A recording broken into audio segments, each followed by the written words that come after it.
Bonjour à tous et à toutes, bienvenue sur Maison Ambre Daily. Je suis Aude, sage-femme, et j'ai la chance d'être avec Sarah, mon amie, qui a été diagnostiquée du spectre de l'autisme en 2025, alors qu'elle présentait des symptômes en amont.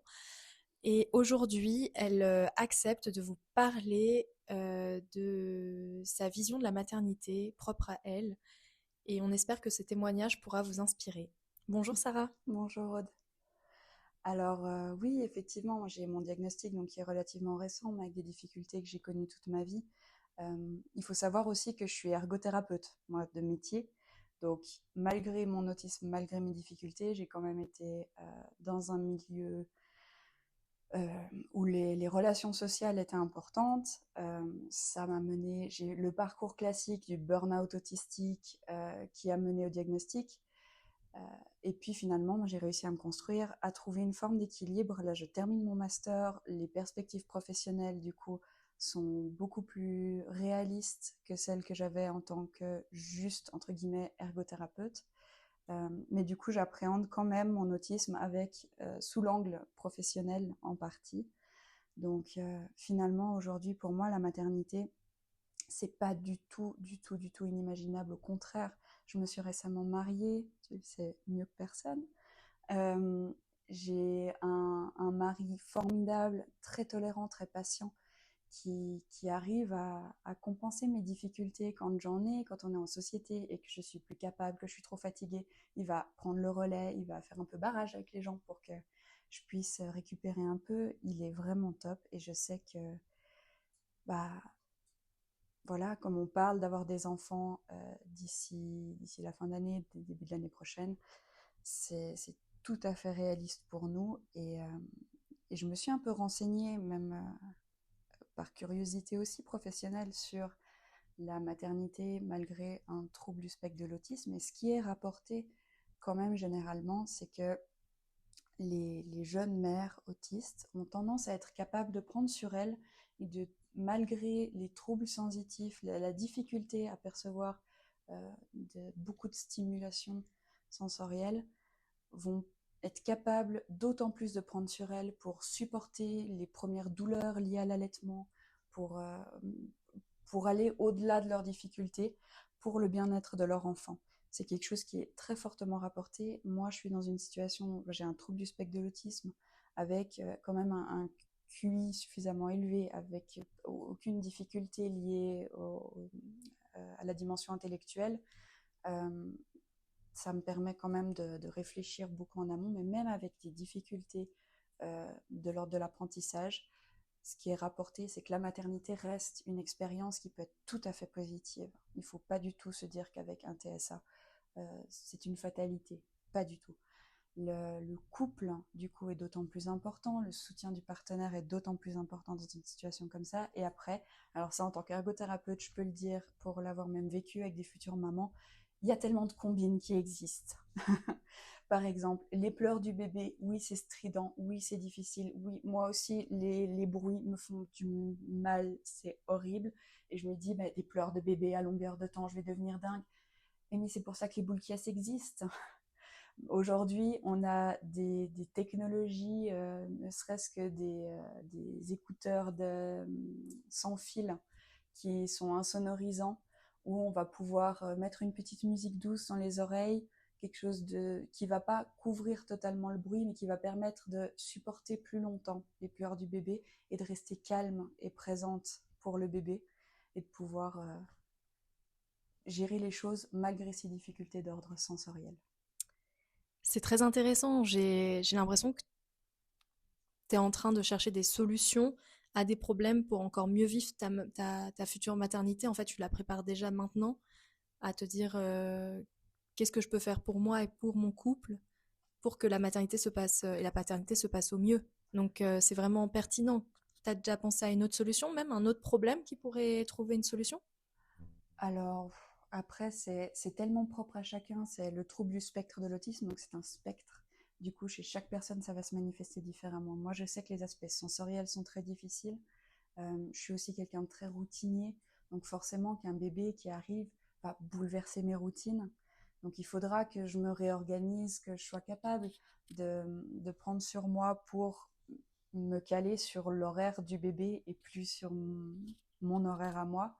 Et donc ça, j'ai déjà pu anticiper les choses, avoir des discussions avec mon mari aussi pour anticiper le fait que je vais être d'autant plus fatiguée que je vais devoir faire des efforts sur certains points. Et donc, il va me falloir des temps de repos qui seront vraiment pas négligeables. Et donc, j'ai déjà dit à mon mari que ça sera inévitable. Bien sûr que toutes les mamans, nouvelles mamans, ont besoin de repos, mais là, ce sera vraiment inévitable de me reposer parce que sinon, je vais m'épuiser et ce sera péjoratif pour tout le monde. Enfin, ce sera un problème pour tout le monde.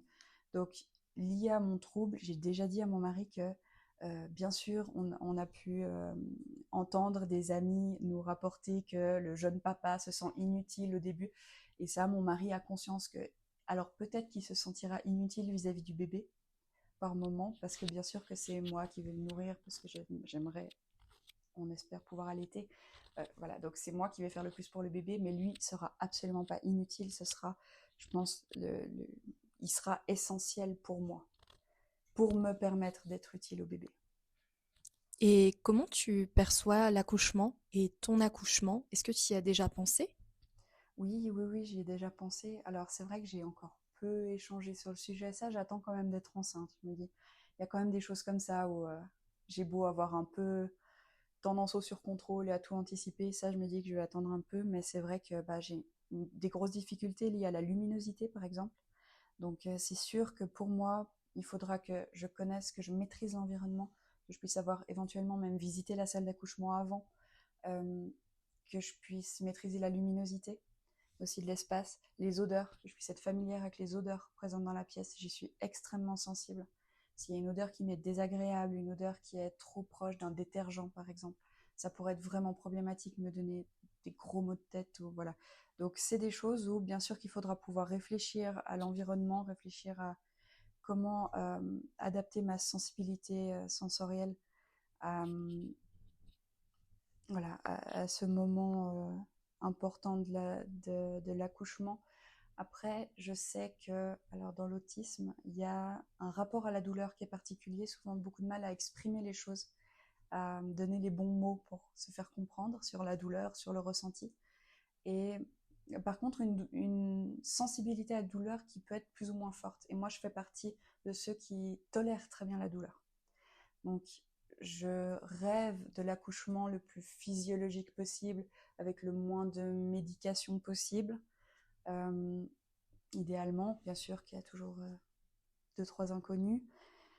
Je me force aussi à ça, à intégrer le fait que ça va pas forcément se passer comme je l'ai prévu. Ça aussi, c'est quelque chose que je me mets en tête et que je me répète beaucoup quand j'y réfléchis. Il faut prendre en compte l'inconnu. Et ça, c'est pas un point fort chez moi, par exemple. Mm. Euh, donc, je sais qu'il y a des inconnus, je sais que les choses ont pas. Donc, j'essaye de réfléchir à un maximum de comment ça pourrait se passer. Ça se passe pas comme je le souhaite.